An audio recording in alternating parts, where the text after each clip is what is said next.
कोविड-19 से मुतालिक वजारत सेहत की प्रेस कॉन्फ्रेंस। वजारत सेहत के जॉइंट सेक्रेटरी ने कहा, मुल्क में लॉजिस्टिक्स की दस्तियाबी के लिए वजारत खारजा की जनूबी कोरिया, तुर्की और वियतनाम के सप्लायर्स से बात।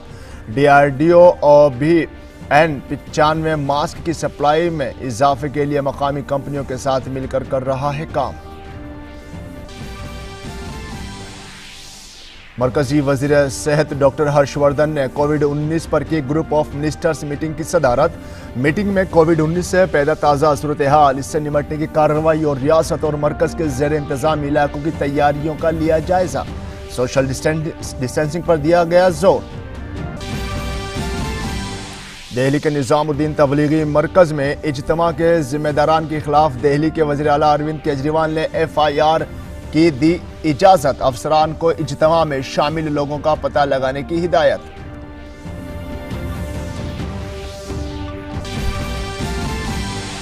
मुल्क में कोविड-19 के एक्टिव मामलों की तादाद पहुंची 1117। 101 अफराद को इलाज के बाद दी गई छुट्टी।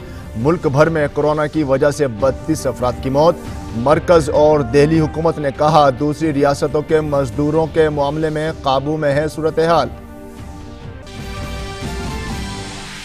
ICMR ने कोरोना वायरस की जांच के लिए मुल्क में तैयार पहली टेस्ट किट को दी मंजूरी। टेस्ट किट की मौजूदा कीमत 4,500 की जगह सिर्फ 1,200 रुपये। DRDO ने कहा, कोरोना से जंग के लिए वेंटिलेटर और आइसोलेशन ट्यूब्स को मुल्क में ही किया जाएगा तैयार।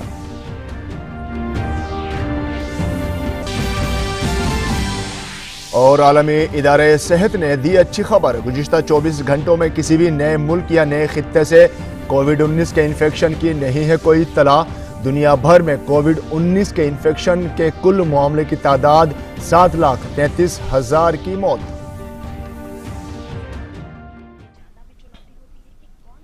आदाब नाज़रीन, खबरनामे में आपका खैर मकदम है। मैं हूं आपके साथ फ़हीम अहमद। वजारत सेहत ने आज कोरोना वायरस से पैदा सूरत हाल पर प्रेस कॉन्फ्रेंस की। वजारत सेहत के जॉइंट सेक्रेटरी लव अग्रवाल ने इसके बारे में तफसीलात फराहम की। देश में 1,251 कन्फर्म केसेज आए हैं और टोटल 32 डेथ्स रिपोर्ट हुई हैं। पिछले 24 घंटों में 227 नए कन्फर्म केसेज और 3 नई डेथ्स रिपोर्ट हुई हैं।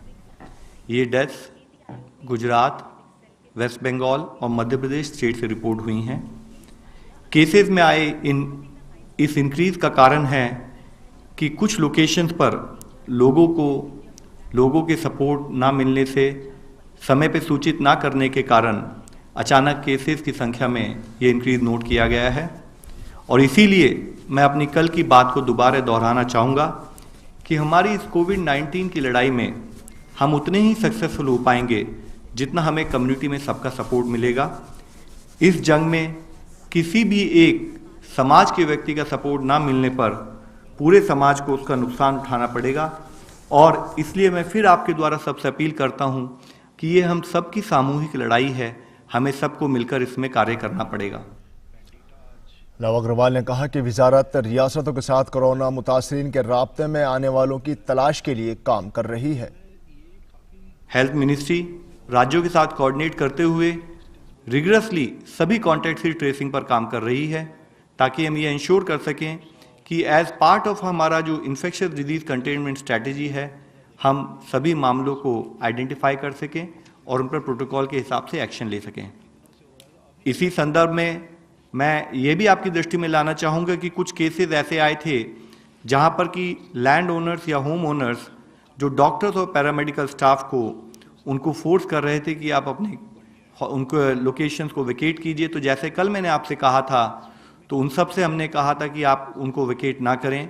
और इसी के तहत दिल्ली गवर्नमेंट ने इससे संबंधित एक ऑर्डर भी एपिडेमिक डिजीज एक्ट में इशू किया है, जिसमें उन्होंने कहा कि सभी जिला में।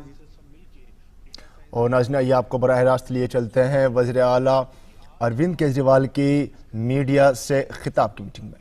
किसी धार्मिक फंक्शन के लिए, उस धार्मिक फंक्शन के बाद कई लोग चले गए और काफ़ी लोग रुक गए। अब जब पता चला तो उनमें से उनको पिछले कल से परसों से वहाँ से निकाला जा रहा है। वहाँ पे जितने भी लोग निकाले गए हैं उसमें जैसा मैंने बताया, अभी जो टेस्ट्स के कुछ रिजल्ट्स आए हैं, काफ़ी रिजल्ट्स आने बाकी हैं। 24 लोग पॉजिटिव केसेस मिले हैं। उनमें 441 लोग ऐसे हैं, अभी तक 1548 लोगों को मरकज से निकाला जा चुका है। उन 1548 में से 441 सिम्टोमेटिक थे, मतलब उनमें सिम्टम्स थे, किसी को खांसी थी, किसी को बुखार था, इस तरह के सिम्टम्स थे, कोरोना के सिम्टम्स थे। उन 441 को अस्पतालों में पहुंचा दिया गया है, उनके सबके टेस्ट्स हो रहे हैं। इसके अलावा 1107 केसेस उनको क्वारंटाइन के लिए भेज दिया गया, इनमें सिम्टम्स नहीं थे, इनको क्वारंटाइन के लिए भेज दिया गया है। एक चीज़ मैं कहना चाहता हूं कि ये ऐसी बीमारी है जिसने पूरे विश्व को अपनी चपेट में ले लिया है। बड़े बड़े विकसित देश नहीं बचे। अमेरिका में हज़ारों लोगों की मौत हो रही है, स्पेन में हज़ारों लोगों की मौत हो रही है, इटली में हज़ारों लोगों की मौत हो रही है, चाइना में हज़ारों लोगों की मौत हुई है। कितने देशों के अंदर लोग मर रहे हैं। ऐसी स्थिति में भी अगर हम इस तरह की गैर जिम्मेदाराना हरकत करेंगे कि इतने लोगों को हमने एक जगह इकट्ठा किया। इस वक्त नवरात्र के टाइम चल रहा है, लेकिन कहीं हम नहीं देखते कि लोग इकट्ठे हो रहे हैं। नहीं तो इस टाइम में मंदिरों में कितने लोग इकट्ठे हुआ करते थे। गुरुद्वारे सारे बंद कर दिए गए हैं, मस्जिदों के अंदर लोग इकट्ठे नहीं हो रहे हैं, मस्जिदों अपने अपने घर के अंदर नमाज पढ़ रहे हैं लोग, मस्जिदों में लोग इकट्ठे नहीं हुए हैं। मक्का खाली हो गया, वेटिकन सिटी खाली हो गया। ऐसे में इस तरह की इतनी बड़ी गैदरिंग करना बिल्कुल गलत था। आप सोच सकते हैं कि इससे कितने, यहाँ से बताया जा रहा है कि कई सारे लोग निकल के देश के अलग अलग हिस्सों में चले गए। कितने लोगों को इससे नुकसान हो चुका होगा, ये सोच के भी डर लग रहा है। भगवान ना करे ऐसा हुआ हो। तो मैं सभी रिलीजियस लीडर्स से, सभी लोगों से अपील करना चाहता हूं हाथ जोड़ के, ऐसी हरकत मत कीजिए। चाहे किसी की धर्म क्यों, सभी इंसान हैं और हर इंसान की ज़िंदगी प्यारी है। तो इस मामले में कल शाम को ही दिल्ली सरकार ने एलजी साहब को लिखा था कि इस मामले में एफआईआर दर्ज की जाए। मुझे पूरी उम्मीद है कि एलजी साहब तुरंत जल्द इस पे आदेश दे देंगे। और मैं सुन रहा था कि कई लोग कह रहे हैं कि इतनी तारीख को इस अफसर को चिट्ठी लिखी गई थी, उसने एक्शन नहीं लिया, इतनी तारीख को इस अफसर को चिट्ठी लिखी गई थी। अगर किसी भी ऑफिसर की कोताही मिलती है, उसको भी नहीं बख्शा जाएगा, क्योंकि ये जो पूरा का पूरा सिलसिला हुआ है ये बहुत ही गलत है, बहुत गलत है। कितने लोग जो अंदर मौजूद थे उनकी जिंदगी के साथ खिलवाड़ हुआ है। वहां से निकल के कितने लोग देश भर में गए। कल मैंने सुना तेलंगाना में जो लोग यहां से निकले थे, तेलंगाना पहुंचने के बाद 6 लोगों की उनमें से मौत हो गई। कितने जिन्होंने डायरेक्ट पार्टिसिपेट किया था उनकी जिंदगी खतरे में, और कितने लोग जो बाद में उनके संपर्क में आए उनकी जिंदगी खतरे में हो सकती है। ऐसी हरकत हमें बिल्कुल नहीं करनी। ऐसे में सरकार को सख्त कार्रवाई करनी पड़ेगी और सरकार उसमें हिचकिचाएगी नहीं। कुछ दुकानों में जो राशन बट रहा है, बहुत भारी संख्या में लोग आके राशन ले रहे हैं। कुछ दुकानों में राशन ख़त्म हो गया है, वहाँ पे लोग बड़े बेचैन हो रहे थे। मैं उन्हें आश्वासन देना चाहता हूँ, चिंता मत करो, राशन हम रोज़ केंद्र सरकार से उठा रहे हैं और दुकानों में बंटवा रहे हैं। तो आपका राशन आएगा, हर व्यक्ति को राशन मिलेगा। जिसके पास राशन कार्ड है राशन की दुकान से, उसको हर एक व्यक्ति को राशन मिलेगा। मैं जिम्मेदारी ले रहा हूँ।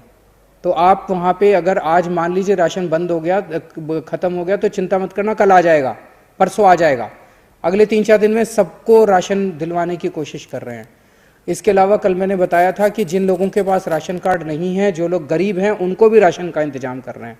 वो भी सारी कार्रवाई, रोज़ मैं मीटिंग ले रहा हूँ। थोड़ा समय लग रहा है इसका कि कहाँ से राशन उठाएंगे, कैसे करेंगे, वो सारा हम कर रहे हैं। उनको भी राशन देंगे। तब तक आप सब लोग जिनके घर में राशन नहीं है, आप सब लोग जो गरीब हैं और खाने को नहीं है, आपके लिए हमने जगह जगह किचन लगाई है, खाने का इंतजाम किया है। अभी लगभग 800 जगहों के ऊपर दिल्ली सरकार खाना खिला रही है। कल से 2500 स्कूलों में और लगभग 250 नाइट शेल्टर्स में 2500 सेंटर्स के ऊपर खाना बंटना चालू होगा। और एक एक सेंटर में लगभग 500 लोगों के खाने का इंतजाम होगा। तो आज तक हम लोग 3.5 से 4 लाख लोगों को खाना खिला रहे थे डेली।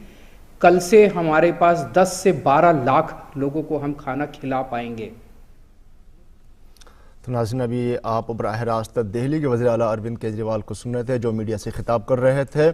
उन्होंने जो है निज़ामुद्दीन मरकज़ में जो कोरोना वायरस के पॉजिटिव केसेस पाए गए उससे मुतालिक बताया और जो राशन के डिस्ट्रीब्यूशन की बात की। फ़िलहाल नाज़रीन, ख्याल रहे कि दिल्ली के निज़ामुद्दीन में वाक़े तबलीगी इज्तिमा जमात के मरकज़ में 1400 अफराद 14 मार्च के बाद भी जमा हुए थे, जिनमें से तकरीबन 860 अफराद को अलग अलग अस्पतालों में दाखिल कराया गया है, जबकि अस्पतालों में मज़ीद 300 अफराद का इंतज़ाम किया जा रहा है। इस जमात में शामिल हुए कुछ लोगों की मौत भी हुई है।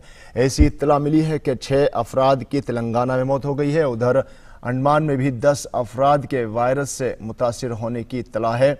इनमें से 9 अफराद यहाँ मरकज़ में शामिल हुए थे। दिल्ली के हज़रत निज़ामुद्दीन में वाक़े इस मरकज़ में मलेशिया, इंडोनेशिया, सऊदी अरब और किर्गिस्तान के 2000 से ज़ायद नुमाइंदों ने 1 मार्च से 15 मार्च तक तबलीगी जमात में हिस्सा लिया था। उधर दिल्ली के वज़ीर आला अरविंद केजरीवाल ने तबलीगी जमात के अमीर मौलाना के खिलाफ FIR दर्ज करने का हुक्म दिया है और आसपास की कॉलोनियों में घर घर जाकर कोरोना वायरस का पता लगाने की मुहिम शुरू की जा रही है। जल्द ही दिल्ली पुलिस इस सिलसिले में FIR दर्ज करेगी। निज़ामुद्दीन मरकज़ मामले पर दिल्ली के वज़ीर सेहत ने कहा कि इसका एहतमाम करने वालों ने बहुत बड़ा जुर्म अंजाम दिया है। उन्होंने कहा कि मैंने लेफ्टिनेंट गवर्नर को मकतूब रवाना करके सख्त कार्रवाई की बात कही है। इसके साथ ही निज़ामुद्दीन मामले के सामने आने के बाद मेरठ और मुजफ्फरनगर ज़िला अलर्ट पर है। यहाँ आसपास के कई इलाकों के लोग वहाँ शामिल हुए थे। मेरठ में कंट्रोल रूम बनाया गया है और हालात पर 24 घंटे नज़र रखी जा रही है। उत्तर प्रदेश के वज़ीर आला योगी आदित्यनाथ ने इससे मुतालिक आला अफसरान के साथ मीटिंग की। जो आयोजक हैं, मैं कहना चाहता हूं, उन्होंने बहुत ही घोर अपराध की श्रेणी में काम किया है। दिल्ली के अंदर डिजास्टर, पूरे देश में डिजास्टर एक्ट लागू था। दिल्ली के अंदर डिजीज एक्ट भी लागू था और 5 लोगों से ज़्यादा का कंजेशन, कोई भी फंक्शन अलाउड नहीं था। उसके बावजूद भी उन्होंने इस तरह का काम किया है। सरकार ने, मैंने खुद लिख के भेजा एलजी साहब को कि इनके खिलाफ सख्त से सख्त कानूनी कार्रवाई की जाए और इनको बख्शा ना जाए। सोशल डिस्टेंसिंग का ध्यान नहीं रखा गया है। एक साथ इतने सारे लोग हैं, अगर तबीयत खराब हो रही है उन्होंने छुपाया, उसको बताया नहीं है। तो इस तरह से लोगों के अंदर बड़ी एक गलत काम किया। और नाज़रीन, एक बार फिर बात करते हैं वजारत सेहत की प्रेस कॉन्फ्रेंस की। आज की प्रेस कॉन्फ्रेंस में वजारत सेहत के जॉइंट सेक्रेटरी ने कहा कि मुल्क में लॉजिस्टिक्स की दस्तियाबी के लिए वजारत खारजा ने जनूबी कोरिया, तुर्की और वियतनाम के सप्लायर्स की निशानदेही की है। उन्होंने कहा कि DRDO भी N95 मास्क की सप्लाई में इजाफे के लिए मकामी कंपनियों के साथ मिलकर काम कर रहा है। मिनिस्ट्री ऑफ टेक्सटाइल्स और फार्मा के साथ मिलकर और स्टेट्स के साथ कोऑर्डिनेट करते हुए health ministry personal protection equipment, mask, ventilators और जो रिलेटेड लॉजिस्टिक्स हैं उनको प्रोड्यूस करने वाली फैक्ट्री के साथ उनको सपोर्ट करके कैसे इनकी अवेलेबिलिटी को बढ़ाया जाए उस पर काम कर रही है। मिनिस्ट्री ऑफ एक्सटर्नल अफेयर्स ने कोरिया, टर्की और वियतनाम के सप्लायर्स को भी आइडेंटिफाई किया है ताकि हम अपनी अवेलेबिलिटी देश में इन लॉजिस्टिक्स आइटम्स की बढ़ा सकें।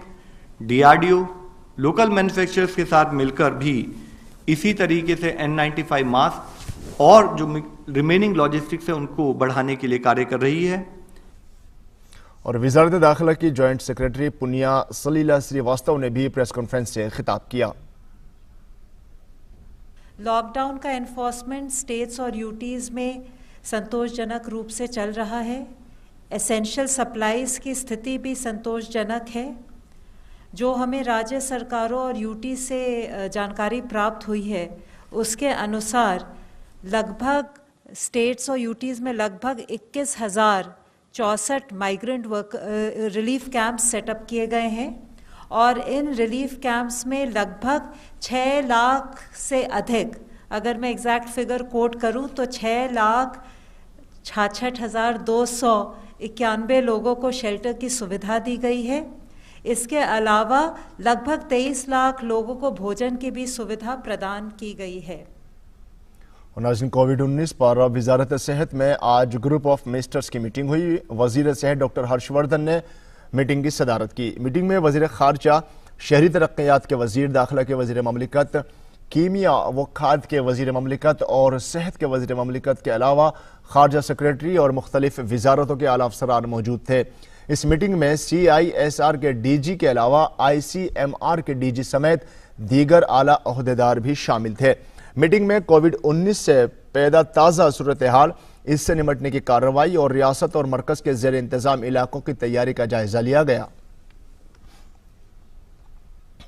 उत्तर प्रदेश हुकूमत ने प्राइवेट डॉक्टरों को अपने क्लिनिक खोलने का हुक्म दिया है ताकि लोगों को कोई परेशानी ना हो। इससे मुतालिक कानून और ज़वाबत भी जारी किए गए हैं। असल में अजला से कुछ शिकायतें आ रही थी कि कुछ निजी अस्पताल या तो बंद कर दिए गए हैं या उनके जरिए ज़्यादातर मरीजों को देखा ही नहीं जा रहा है। डॉक्टरों को सोशल डिस्टेंसिंग पर अमल करते हुए मरीजों को देखने का मशवरा दिया गया है।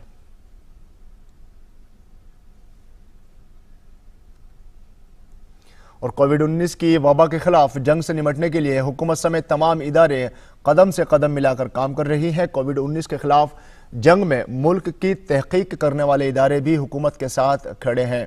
CSIR के DG शेखर मांडे ने कहा कि CSIR कोरोना के असर को कम करने के लिए 5 सुतूनों के तहत काम कर रहा है, जिसमें निगरानी, इक़दार का तयन, ड्रग्स और वैक्सीन, अस्पताल के आलात, सप्लाई और चीन मॉडल शामिल हैं। DD न्यूज़ से खुसूसी बातचीत में CSIR के DG शेखर मांडे ने कहा कि कोरोना वायरस से निमटने के लिए तहकीक पर तेज रफ्तार से काम चल रहा है। कोविड-19 को लेकर के रिसर्च के क्षेत्र में क्या हो रहा है, मेरे साथ है CSIR के DG doctor Shekhar Mande. Sir, research के क्षेत्र में क्या क्या हो रहा है जो अब नए तरीके से भारत दूसरों पर निर्भर न रहे, दूसरे कंट्री पे, तो अपने यहाँ क्या क्या हो रहा है? हम लोगों ने 5 स्तंभ चुने हुए हैं जिसके ऊपर CSIR में काम हो रहा है। पहला स्तंभ ये है कि मॉनिटरिंग और एपिडेमियोलॉजी देखना मॉलिक्यूलर इसके वजह से, तो इसके लिए हम लोग काफ़ी सीक्वेंसिंग कर रहे हैं। नए नए वायरस स्ट्रेन जो है जहाँ जहाँ से उसकी सीक्वेंसिंग कर रहे हैं, और वायरस स्ट्रेन की सीक्वेंसिंग करने से पता चलेगा कि वायरस किस तरह से फैल रहा है, कहाँ से आया है, सब कुछ वो। दूसरा स्तंभ यह है हमारा कि डायग्नोसिस के नए तरीके खोज करें। आपने सुना होगा हमारे लैब दिल्ली में जो है IGIB, उन्होंने एक नया पेपर बेस्ड डायग्नोसिस तैयार किया है कि पेपर को अगर एक सॉल्यूशन में डुबाओ तो पता चलता है कि आपको कोरोना हुआ है या नहीं हुआ है। यह बहुत एक्साइटिंग खबर है हमारे लिए, और इसके लिए हम लोग फाइनल स्टेजेस में कि इसका टेस्ट वगैरह करके तो इसको हम फील्ड में ले आ पाएंगे, वो वाला। तीसरा स्तंभ हमारा जो है वो ड्रग्स, वैक्सीन्स वगैरह पर है, और जो ऑलरेडी प्रचलित जो ड्रग्स है उनकी केमिकल प्रोसेस तैयार करके हम लोग हमारे जेनेरिक फार्मा को देने की कोशिश कर रहे हैं, बहुत जल्द तरीके से। और वैक्सीन्स में एक हमारा स्ट्रेन है माइकोबैक्टीरियम W जिसे कहते हैं, उसका हम लोग जल्द ही क्लिनिकल ट्रायल शुरू कराएंगे। वो BCG से ही होता है। BCG के बारे में आपने सुना होगा कि काफ़ी खबरें आई हुई हैं कि BCG भी प्रोटेक्ट करता है कोरोना के खिलाफ, तो हम मानते हैं कि MW भी प्रोटेक्ट कर पाएगा। अगर होता है तो बहुत अच्छा होगा कि हमारे इंडिया का खोज किया हुआ अपना स्ट्रेन है। चौथा स्तंभ हमारा जो है वो हॉस्पिटल इक्विपमेंट्स पे है कि किस तरीके से हम लोग हॉस्पिटल में जो जो कमियां आ रही है, जैसे PPEs हो या वेंटिलेटर्स हो या स्प्रेज हो, उनको हम लोग किस तरीके से करके हमारी इंडस्ट्री को हमारे साथ लेकर काम करें। और पांचवा स्तंभ है कि सप्लाई चेन मॉडल्स बना के कि किसी भी चीज़ का अगर ज़रूरत हो उसका सप्लाई चेन देश के किस किस कोने में कहाँ से है, वो हमारा पांचवा स्तंभ है। ये सब मिलाकर कुल हम लोगों ने 20-25 जो मेजर इंडस्ट्रीज़ है हमारे देश में, सब बड़ी बड़ी इंडस्ट्रीज़ हमारे साथ एकजुट कर काम कर रही है, और उनके साथ हम देख रहे हैं कि पांचों स्तंभ पे किस तरह से काम करें ताकि कोरोना मिटिगेशन में उसका हमें लाभ हो। सर, जैसे PPE की बात हो रही है कि अभी बाहर से मंगाया जा रहा है, क्या देश में कब तक तैयार हो जाएगा? जो जितनी कंपनियां हैं, अगर मास्क की बात करें या फिर बाकी जो और भी इक्विपमेंट, PPE के ऊपर हम लोग नए पॉलीमर्स की खोज कर रहे हैं। एक बहुत बड़ी इंडस्ट्री है हमारे देश में, उनके साथ हम लोग काम कर रहे हैं। अगर वो पॉलीमर काम कर लेता है, आज के दिन में जो हम लोग जो कोट्स वगैरह यूज़ करते हैं वो पॉलीप्रोपिलीन के होते हैं। हम लोग सोचते हैं कि कोई अलग तरीका अगर पॉलीमर मिल जाए तो उससे थोड़ा और लाभ हो सकता है। अभी तक के सर रिसर्च में क्या पाया गया है कि जो वायरस है उसका नेचर क्या है, क्या स्ट्रॉन्ग है या माइल्ड है, इस तरह के कुछ रिजल्ट आया है? स्ट्रॉन्ग और माइल्ड ऐसा नहीं है कि वायरस जो है इसके ऊपर एक कवर होता है, लिपिड का कवर होता है, और इस कवर पे कुछ स्पाइक्स बाहर निकलते हैं। ये स्पाइक्स जो है प्रोटीन्स के होते हैं, और ये स्पाइक के हिसाब से वो हमारे सेल पे जो रिसेप्टर होता है, जिसको हम लोग एंजियोटेंसिन कन्वर्टिंग एंजाइम टाइप 2 कहते हैं दूसरे तरीके का, तो ACE2 को ये बाइंड करता है और फिर अपने सेल में जाता है, और जैसे अपने सेल में जैसे घुसता है उसका RNA खुल जाता है और अपने आप से वो RNA दोबारा बनाना शुरू करता है, ताकि वायरस का रेप्लिकेशन हमारे अपने खुद के सेलों में होता है। हमारी जो पेशियाँ हैं हमारे बॉडी की, उसमें वायरस का रेप्लिकेशन शुरू होता है, वायरस एकदम से बढ़ना शुरू होता है फिर बॉडी में। तो ये थे CSIR के DG डॉक्टर शेखर मांडे, जिन्होंने कहा कि वायरस पर रिसर्च हो रहा है, वैक्सीन पे रिसर्च हो रहा है, दवाओं पे रिसर्च हो रहा है। कैमरामैन प्रमोद नेगी के साथ नितेंद्र सिंह, DD न्यूज़, दिल्ली। और नाज़रीन, दिल्ली में मरकज़ और रियासती हुकूमत ने कोरोना वायरस के फैलाव को रोकने के लिए प्रवासी मजदूरों के लिए कई सरकारी स्कूलों को शेल्टर हाउस में तब्दील किया है, जहां उनके ठहरने और खाने पीने का इंतजाम किया गया है। दिल्ली और उत्तर प्रदेश की सरहद पर गाजीपुर में हज़ारों तारिकीन वतन मजदूरों और दिहाड़ी मजदूरों के फंसे हुए हैं। हमारे नामानिगार तपस भट्टाचार्य ने दिल्ली के गाजीपुर में सर्वोदय कन्या विद्यालय के स्कूल की प्रिंसिपल नीलम से बात की और सूरत हाल का जायजा लिया। इस वक्त एक गवर्नमेंट स्कूल को इस दिल्ली में रैन बसेरा के में तब्दील कर दिया गया है। यहाँ पे लोगों के खाने की और रहने की सुविधा की गई है। इस वक्त मेरे साथ मौजूद है इस स्कूल की जो हेड ऑफ ऑफिस है। यहाँ पे कितने लोगों का आप यहाँ पे देख सकते हैं, लोग यहाँ पे खाना प्रोवाइड कर रहे हैं। दिल्ली पुलिस के लोग हैं यहाँ पे जो खाना प्रोवाइड कर रहे हैं, आप देख सकते हैं। लेकिन मैम, आप मुझे बताइए कि कितने लोगों का खाना इस वक्त आप प्रोवाइड कर रहे हैं, कितने लोगों का रहना यहाँ पे प्रोवाइड हो रहा है? 250 के करीब है, 250 के करीब है, लेकिन 2000 लोगों का टारगेट है यहाँ पर।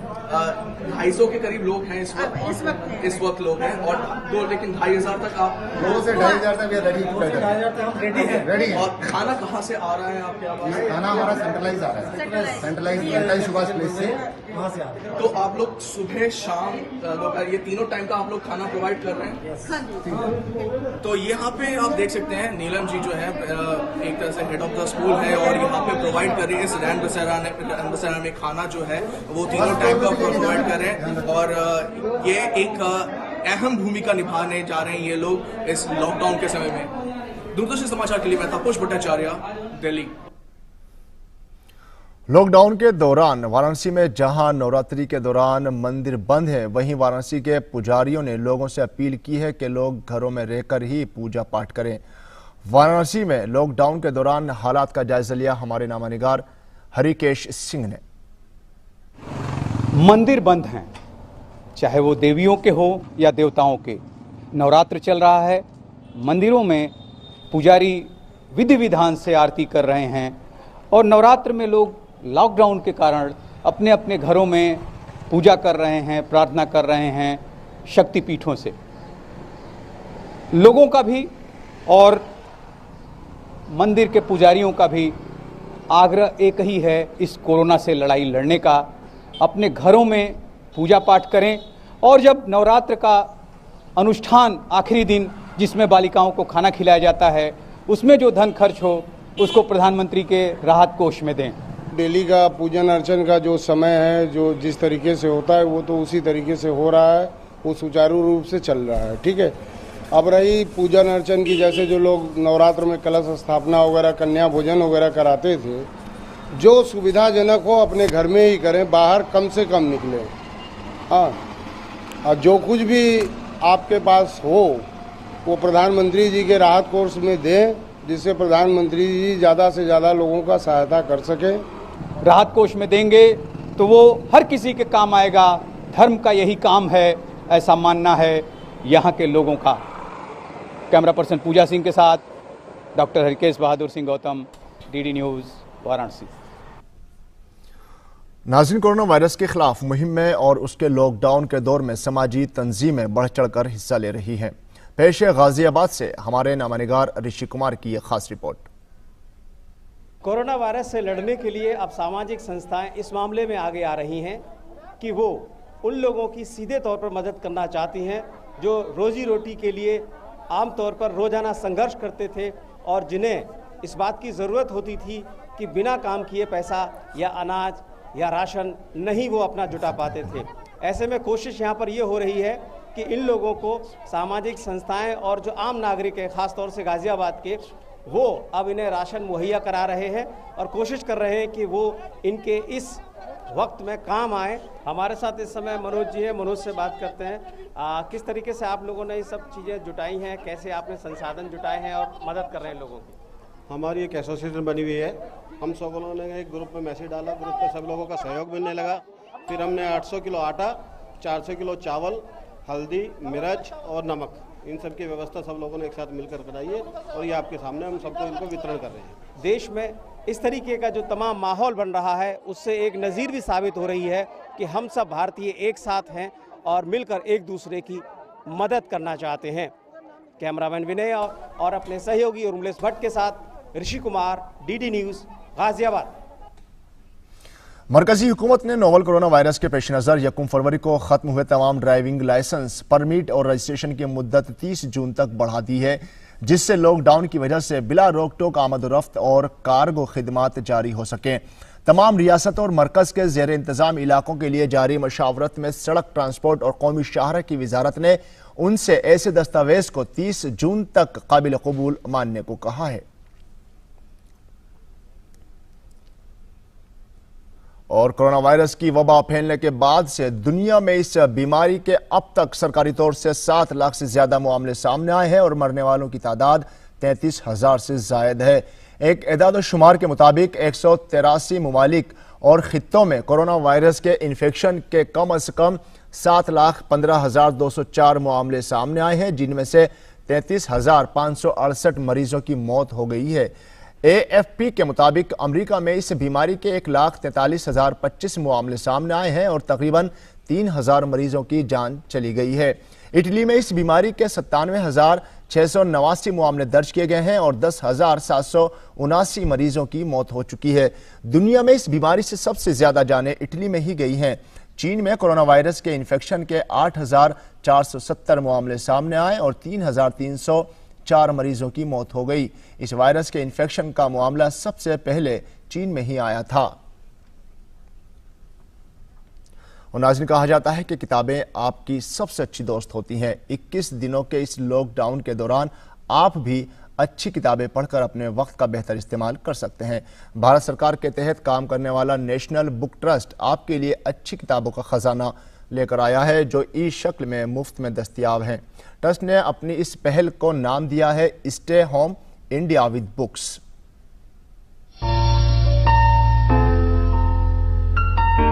लॉकडाउन के इस दौर में जब लोग अपने घरों में रहने पर मजबूर हैं, किताबें उनकी अच्छी दोस्त साबित हो सकती हैं। अच्छी किताबें हमें इल्म का एक कीमती खजाना फराहम करती हैं, लिहाजा इन 21 दिनों के दौरान आप उन किताबों से दोस्ती कर सकते हैं जो आपकी ज़िंदगी में एक बड़ी तब्दीली लाते हैं।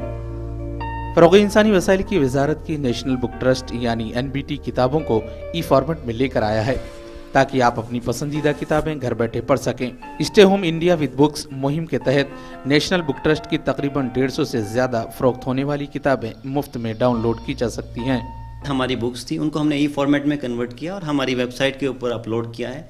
चाहे वो हिंदी हो, इंग्लिश हो, मराठी हो, तेलुगु हो, बंगला हो, अलग अलग भाषाओं में हमारा लिटरेचर है। 50 से ज़्यादा भाषाओं में हम लोग पब्लिश करते हैं। तो आप उस लिटरेचर को उठाइए, फ्री ऑफ कॉस्ट अवेलेबल है, पढ़िए और अपने जीवन में एक बहुत ही पॉजिटिव माकूल परिवर्तन आप महसूस कर सकते हैं। ये किताबें भाषाओं के अतिरिक्त अलग अलग क्षेत्रों को संबद्ध रखती है, चाहे वो बायोग्राफी हो, फिक्शन हो, स्टोरीज हो या रियल टाइम एक्सपीरियंस हो। कोरोना वबा से समाज पर पड़ने वाले नफ्सियाती, मुआशरती और मुआशी मुज़ीर असरात के चैलेंजों से निपटने के लिए भी नेशनल बुक ट्रस्ट ने एक नई पहल की है। कोरोना स्टडीज सीरीज के तहत NBT लोगों को जल्द ही ऐसे मुतालाती मवाद फराहम कराएगा जो इस चैलेंजों से निपटने में मददगार साबित होंगे। इस स्टडी सीरीज़ के दौरान हमारा उद्देश्य यही है कि समाज के विभिन्न वर्ग, चाहे वो बच्चे हों, बूढ़े हों, बुज़ुर्ग हों या खुद कोरोना वॉरियर्स हो, उन सब के लिए आने वाले समय में कोरोना तो नहीं रहेगा, लेकिन उसके दुष्प्रभाव किस प्रकार से हमारे जीवन को प्रभावित करने वाले हैं, उनके लिए हम एक गाइड के तौर पे और एक रेफरेंस बुक के तौर पे ये एक स्टडी सीरीज़ लेकर आए। नेशनल बुक ट्रस्ट 50 से भी ज्यादा जबानों में किताबें शाये करता है। लोगों को पढ़ने की आदत डालने में ट्रस्ट का अहम ताउन है। कोरोना वायरस के खतरे से निपटने के इन मुश्किल चैलेंजों के वक्त भी ये इदारा लोगों को घर बैठे किताबें पढ़ने को तरगीब देता है। निशांत सौरभ की रिपोर्ट, डीडी न्यूज उर्दू खबरें। और नाज़रीन, मुल्क के सभी केबल ऑपरेटरों को दूरदर्शन के चैनल कानूनी तौर पर दिखाना जरूरी है। अगर आपके हल्के में केबल ऑपरेटर डीडी के चैनल्स नहीं दिखा रहे हैं तो आप इसकी शिकायत ईमेल से कर सकते हैं।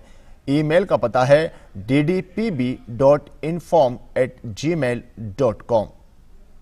आप इस ईमेल आईडी पर अपनी शिकायत दर्ज करा सकते हैं। फिलहाल नाज़रीन, खबरनामे में इतना ही। हमारी पूरी टीम को दीजिए इजाजत। आदाब।